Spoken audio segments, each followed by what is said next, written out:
wabarakatuh. Bapak Ibu dosen yang terhormat, perkenalkan nama saya Nanang Jamaluddin. Saya guru di SMP Plus Nabawi Sumedang sekaligus mahasiswa PPG Daljab tahap pertama tahun 2025 dari LPTK UIN Kiai Haji Saifuddin Juhri Purwokerto. Insya Allah pada hari ini saya akan melaksanakan uji kinerja di tempat saya bertugas.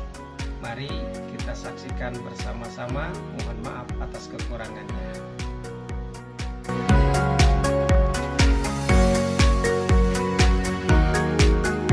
Assalamualaikum warahmatullahi taala wabarakatuh. Waalaikumsalam warahmatullahi wabarakatuh.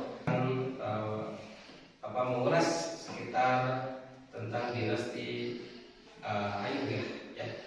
Mudah-mudahan kita semua bisa. Sebelum belajar mari kita berdoa terlebih dahulu. Berdoa mulai.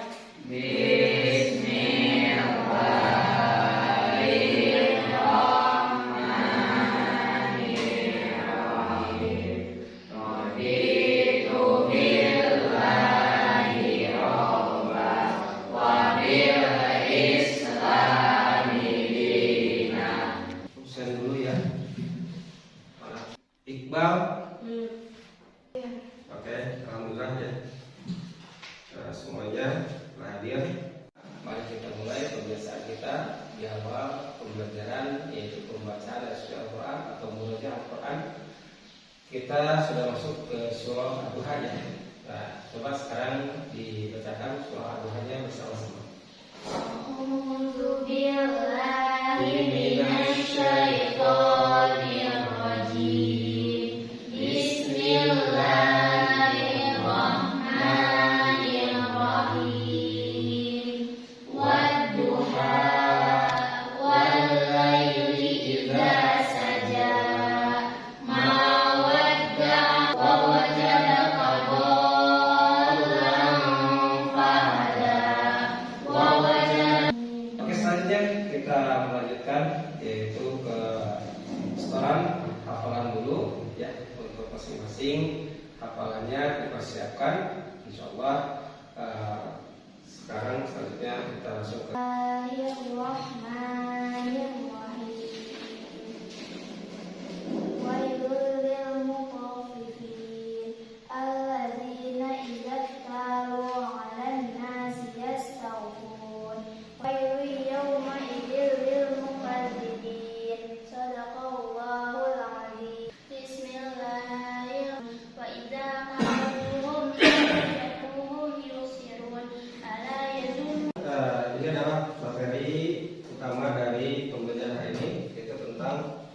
dinasti Ayyubiyah dan para ilmuwan yang ada pada saat dinasti Ayyubiyah.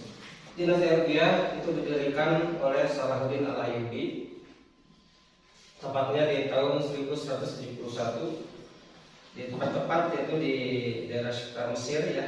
Itu menggantikan dari dinasti Fatimiyah ya. Nah, kenapa terjadi pergantian? Dikarenakan awalnya dinasti Fatimiyah itu adalah mana Salahuddin Al-Ayyubi ini dia mendirikan dinasti Ayyubiyah atau dinasti yang dipelopori oleh beliau Salahuddin Al-Ayyubi di Mesir, Suriah, sebagian Yaman, Irak, Mekah, Madinah, Hijaz ya dan sekitarnya. Dan Salahuddin Al-Ayyubi ya. Lalu Salahuddin Al-Ayyubi beliau berasal dari bangsa Kurdi, yaitu ayahnya Najmuddin Ayyub dan pamannya As-Sauddin Syahul dari hijrah dan migrasi meninggalkan kampung halamannya yaitu dekat Danau Van dan pindah ke daerah Tikrit yaitu Irak. Pemimpin yang sangat adil ketika dia mendirikan yaitu dinasti Ayyubiyah.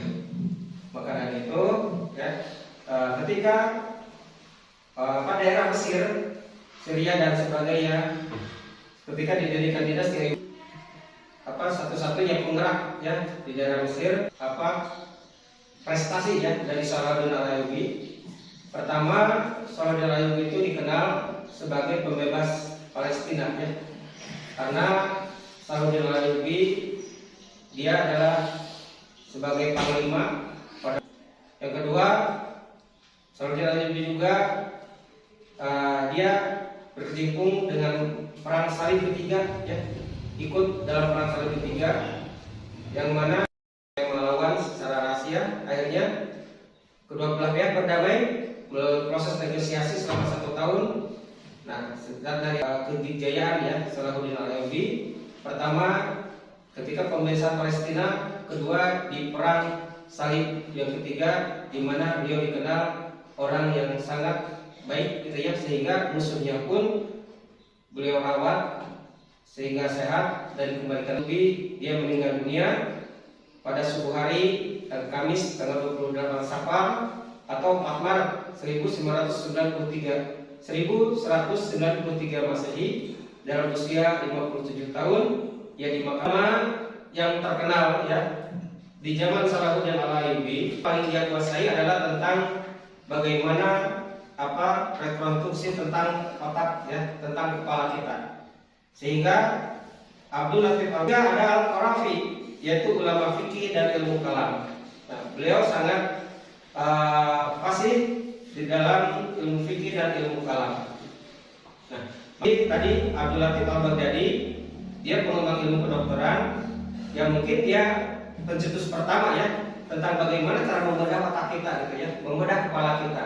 Ada yang mau ditanyakan dulu sampai sini? Pembagian tentang lembaga kerja ya, tentang LKPD. Nanti kalian bisa lihat di LKPD ini. Coba satu enggak. Berarti jadi 2 grup ya. Laki-laki sudah laki, perempuan sudah perempuan, dijadikan 2 grup. Ini aja, ini kurangkan ini aja. Nah, ini aja.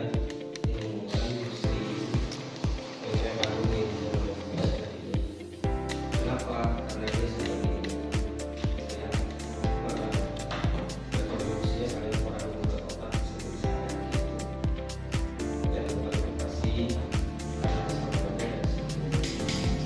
Misalnya orang yang lulus ada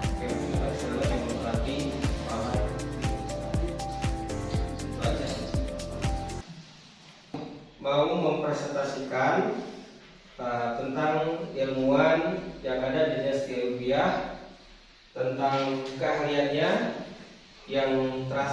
Siap? Yuk, silakan. Ada aktual besar yang ahli dalam ilmu kalam dan fikih. Ia juga memiliki pengetahuan dalam ilmu optik dan astronomi. Lalu kira-kira kontribusinya yang terasa sampai sekarang apa? Kalau dalam fikih bisa bertoharoh atau tata cara beribadah.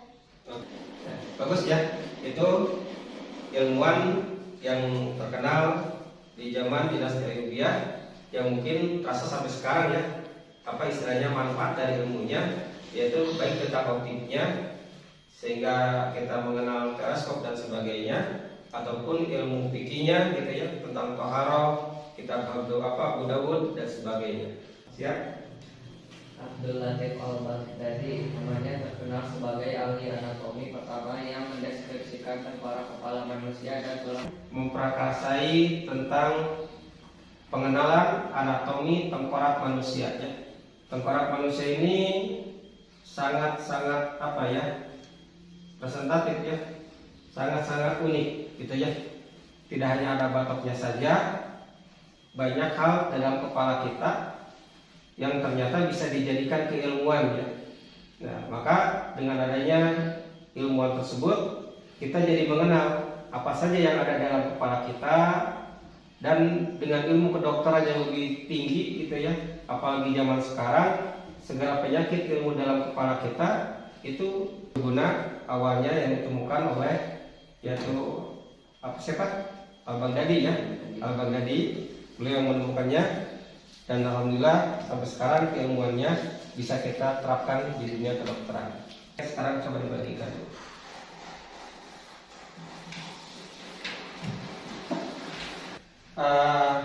Sekarang tadi setelah kita mendengarkan penjelasan ya tentang dinasti Ayyubiyah, bagaimana cara berdirinya, siapa sajakah ulama-ulama cendekiawan yang berkontribusi di dalam dinasti Ayyubiyah selama tersedia, yang nanti itu akan menjadi tambahan nilai buat kalian ya untuk di rapat nanti. Coba sekarang diisi dulu.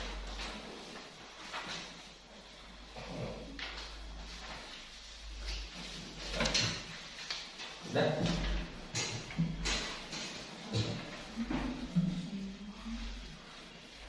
Oke.